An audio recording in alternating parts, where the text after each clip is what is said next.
Good morning. Do you still have your revolutionary love compass handy? The compass was created by Valerie Carr. It's designed to help us love more fully. And during this season for nonviolence, that is a perfect action and way to go for all of us. So let's take a look at the compass again in case you forgot what it looks like. The compass can be pointed in any of three directions: toward loving ourselves, toward loving others, or toward loving our opponents. Each direction has three actions, three ways that we can love in that way, in that direction. Grieve is one of those. It fits really, technically, in all of the directions, but Valerie Carr has placed it specifically toward loving others for reasons that I'll illuminate this morning. But first, let's look at grief. Grief is not something that we usually jump up to be a part of. Oh, pick me, I want to grieve, right? But partly that's because we see it as the opposite of joy. And it's really an inaccurate or incomplete way of seeing it, because grief is actually a pathway to joy. It is by stepping into it that we recognize that pain and joy are intertwined. And that if we are keeping the pain at bay, we are also keeping the joy at bay. It can't be fully accessed. It can't be fully experienced. So if instead we go through the pain, we find our joy once again. We generally don't have a lot of control over loss. It's part of life, right? Eventually, we all know that something we love will fall away, or somebody we love will leave.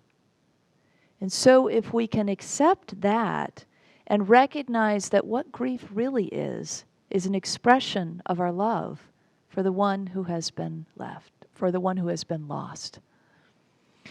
And why wouldn't we want to express our grief for them anyway, right? Or for whatever it is that we have lost. Grieving unburdens our hearts, and it frees us to move forward. Trying to step over the pain doesn't work. Some of us have tried that already and found that eventually it trips us up when we try to do that. We can't move forward with the same success and ease as we can if we embrace and move through whatever pain is there for us, individually and collectively. And so by dealing with the pain, I don't mean fixing it. Grief is not about fixing. Grief is about feeling, allowing, and witnessing. And when we do that, we let it move through our bodies, and the divine can do its healing work through us.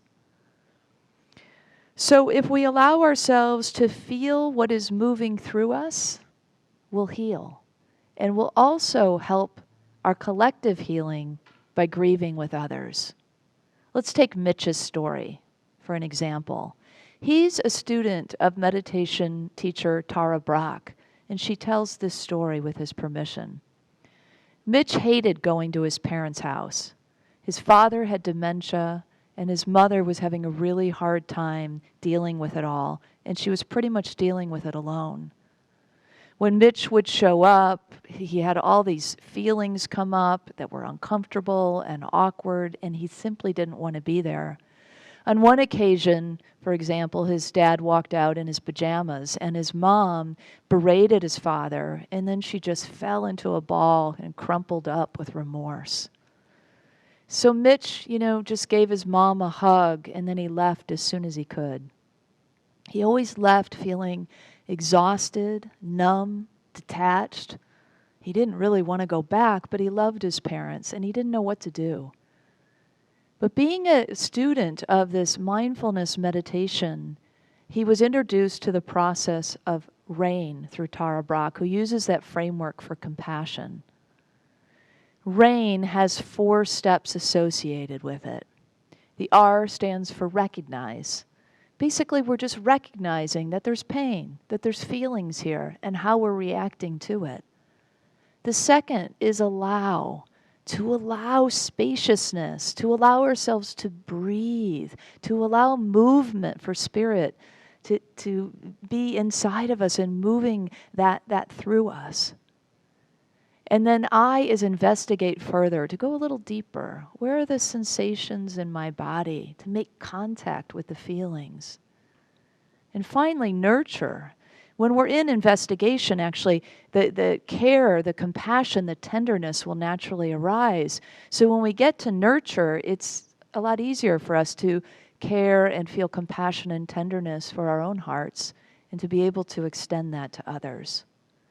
So Mitch started practicing rain, and everything shifted for he and his parents from there.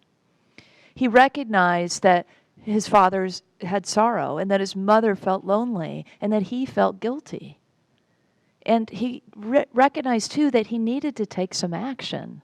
And so he did. He actually helped his mom get into a support group, and they hired a part-time nurse to give some caregiving to them. And it allowed him then to visit his parents with a sense of pure care, with a sense of connection, with a sense of simplicity and clarity from then on.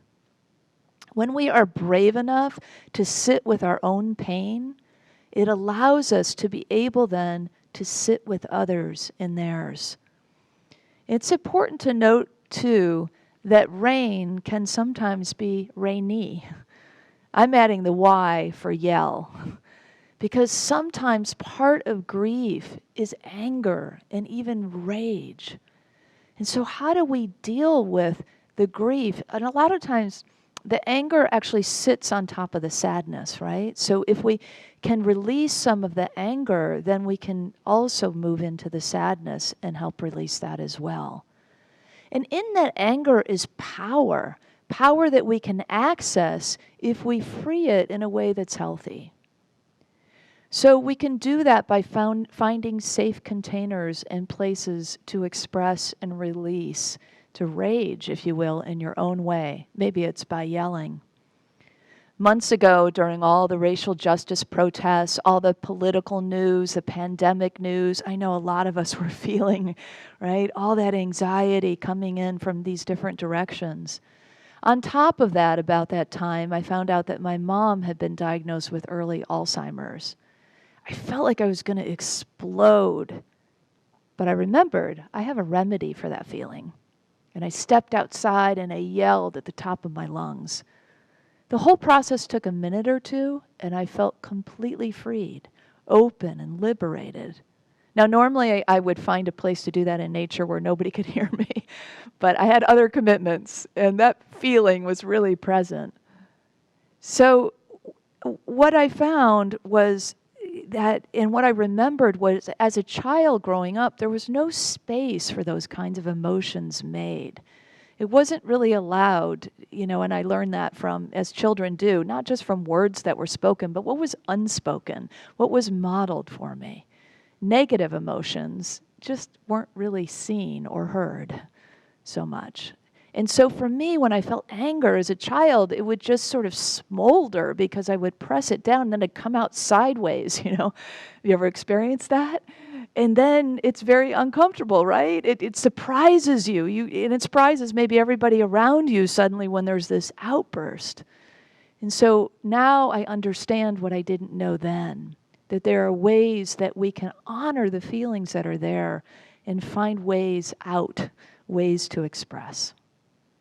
My story didn't end there, though. The process of release got even better because my neighbor Faye then called me right away and said, "Hey, everything okay over at your place?" And I said, "Yeah." She said, "I thought I heard yelling." And I said, "Yeah."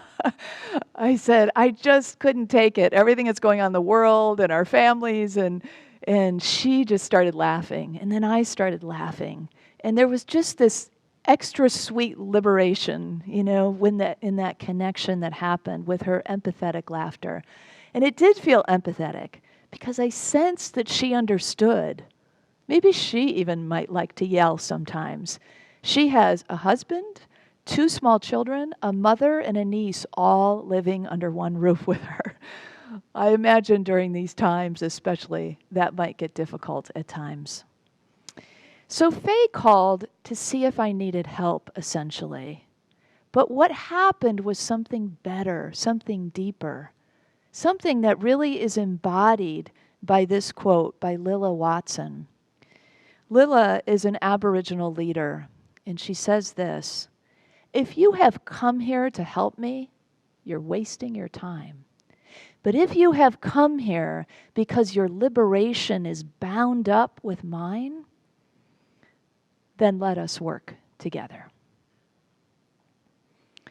Grieving is a healing act of loving ourselves and a loving tribute to the ones we've lost. Grieving with others has the power to heal our world. It's at least the first step in unlocking that power. When we sit with another and their pain, it's not just an offering of compassion. It's not just that we are reaching out to help a victim or that we are in the process of service. All of that is lovely, but it doesn't go to the depths of our spirituality. It doesn't go to the depths to that extent of recognizing the oneness, the inseparable and unbreakable connection between all of us. And so if we can remember Lilla Watson's quote, that we don't come just to help. In fact, some people may not even want that. But we come because we recognize that our liberation is bound up together. Then that's a very different consciousness with which we serve others, with which we come to grieve with others, with which we extend our compassion and our empathy. So, the current issues in our country, when you really think about it, I think we might see that a lot of it comes out of unresolved grief. Take, for example, the aftermath of 9/11. We experienced some grieving as a community. I mean, there was memorializing, especially at the site of the Twin Towers in New York City. But what we didn't see was all the unseen, forgotten, ignored, really, victims in the aftermath of 9/11. The FBI reported that anti-Muslim hate crimes went up 1,600% in the year after 9/11. And that doesn't include the many, many, many ones that were not reported or were not listed as hate crimes. Victims were innocent Muslims, but they were other people who were mistaken for Muslims too. Really anybody who in any way looked like the face of the enemy that we kept seeing on the TV over and over again, Osama bin Laden. So the innocent people included Muslims, Sikhs, Christian Arabs, South Asian Hindus. Even Native Americans were told to go back to their country. While we were waging war against our enemy across the seas, standing under a banner that said, "United we stand," Valerie and her cousin, a college student at the time, set out across the country in her Honda Civic with a little video recording device. She found out about all these hate crimes that were going on, not through mainstream media because it wasn't covered, and not through social media because it didn't exist, but through listserv emails. And they crisscrossed the country, going to wherever they heard of these reported hate crimes. And she would sit with the people in their grief and record their stories and their process and their feelings and their thoughts about what was going on. Even places of worship were burned down and desecrated. And this isn't, I'm saying all this in the past tense, but we all know that this isn't all in the past tense, right? That much of this kind of thing still goes on. The work that Valerie and her cousin did eventually became a film, Divided We Fall, Americans in the Aftermath. Her final stop on this nationwide tour of Greece was in Mesa, Arizona, where a family friend had been murdered. His name, she calls Bilbar Uncle. Bilbar Uncle wore a turban because it's part of his Sikh faith. He owned a gas station in Mesa, He was a kind man and beloved to his whole community. One day while working at the station, a truck drove by and slowed, and Bilbar was shot 5 times in the back. He fell where he was shot and died right there. All this violence, it's born from an exclusionary and prejudicial thinking, the same kind that Valerie was exposed to in the story I shared last week. As a brown-skinned, sick girl growing up in the evangelical Christian small town. She says, in the best of times, we were to be saved. In the worst of times, we were to be slain. Either way, there's pain and grief. Valerie says, unresolved grief in a person, that's tragic. Unresolved grief in a nation, that's catastrophic. It erupts in violence. But what can we do? We all feel this, right? We feel the heaviness of this in our hearts. But the question becomes then, what can we do? We can make up for a lot of past transgressions by being present with what is now. Our showing up to bear witness to others' grief and to acknowledge that we are bound together in our liberation around that is powerful. We can sit with others even in silence. And if we do that, then we can truly begin to move forward. As a country, as a family, as a community, you can apply that to anything. Let's look at what good can come from this kind of action. Bilbar's memorial was different from all the other ones that Valerie and her cousin covered.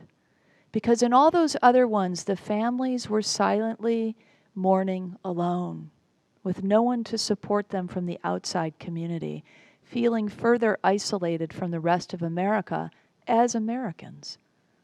But Bilbar's was different because an activist decided to take hold of it and organized a media blitz.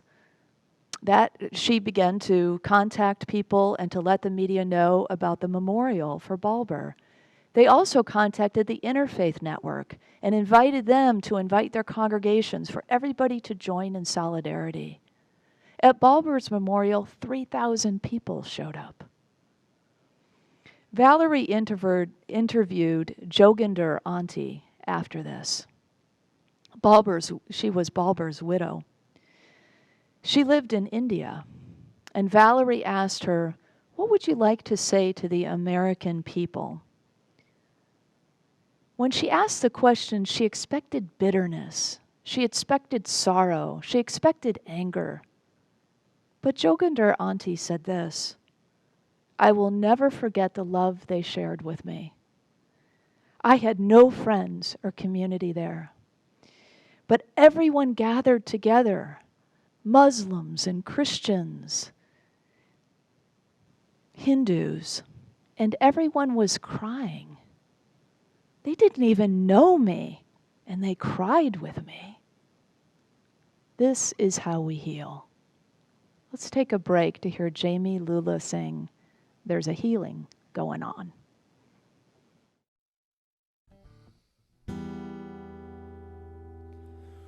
Ooh, there's a healing going on.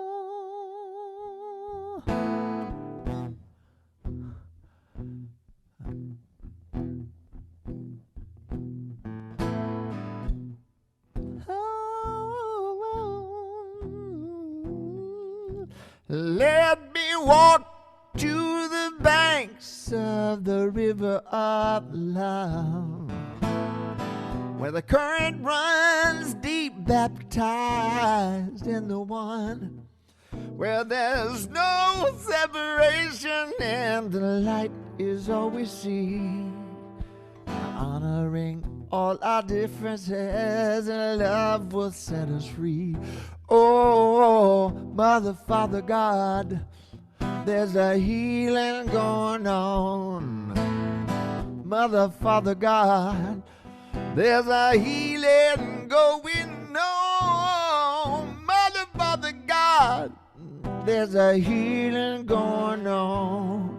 I said, oh, you rock my soul. I said, oh, you rock my soul. I see the blessings of the past. It's time to requalify. Let's not forget, but learn to forgive. God knows we've got to try. It's my responsibility to heal the wounds in me. Compassion, faith, and hope, and love, and truth will set us free. Oh, Mother, Father, God, there's a healing going on. Mother, Father, God, there's a healing going on. Mother, Father, God, there's a healing going on. I said, oh, you rock my soul. I said, oh, you rock my soul. Oh, Lord, Mother, Father, God, there's a healing going on. Mother, Father, God, there's a healing going on. Mother, Father, God, there's a healing going on. I said, oh, you rock my soul. I said, oh, you rock my soul. I said, oh, you rock my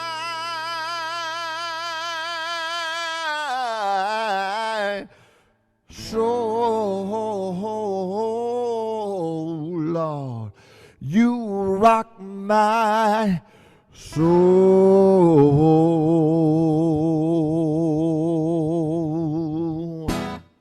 Woo! There's a healing going on. Yes, indeed. Yes, indeed. Peace and blessings.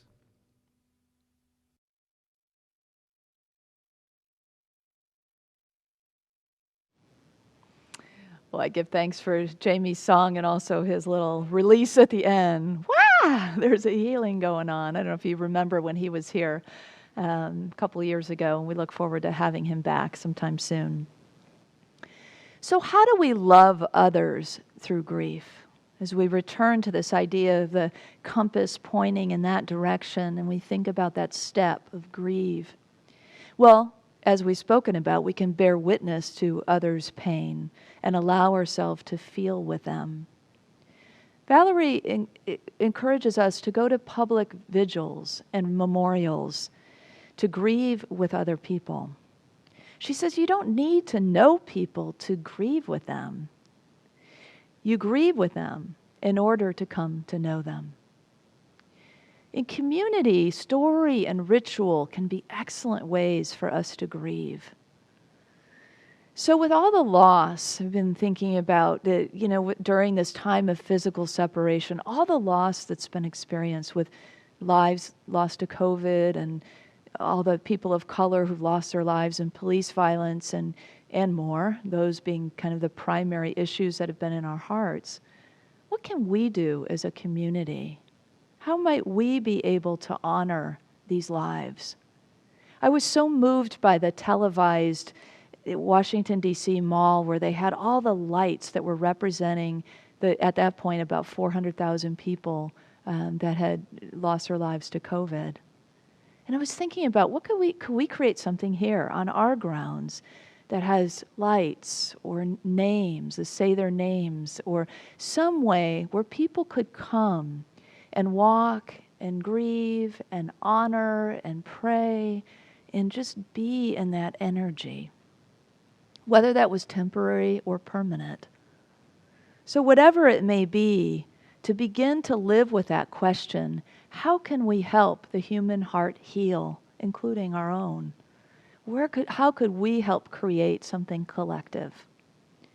To experience the fullness of joy, we need to release that pain And so we can move together individually and then begin to come together as community and co-create with Spirit whatever it is that wants to be created through us and as us. So what's in your heart to grieve now? How will you reach out to grieve with others who are in pain? How will we let other communities know that we're with them, that we're reaching out to them, that we care, that we're connected, that our liberation is bound up with theirs? And how will we work together in solidarity to co-create the kind of world and the kind of nation we want to live in, where all lives have value? This is the spiritual walk, I think, that we are on right now. And while we don't all like to land in grief and spend time there, it's an essential part of our lives. So as we step in, let's remember that grieving is a pathway to joy, an expression of love. And let's walk with our heart's compass pointed in that direction of loving others and be willing to grieve with them. Please join me in this affirmation, and let's work with this in our own hearts and through our own creativity throughout the week. Together? Grief is a pathway to joy and an expression of love. I grieve with others because I value all lives. And so it is. Blessings.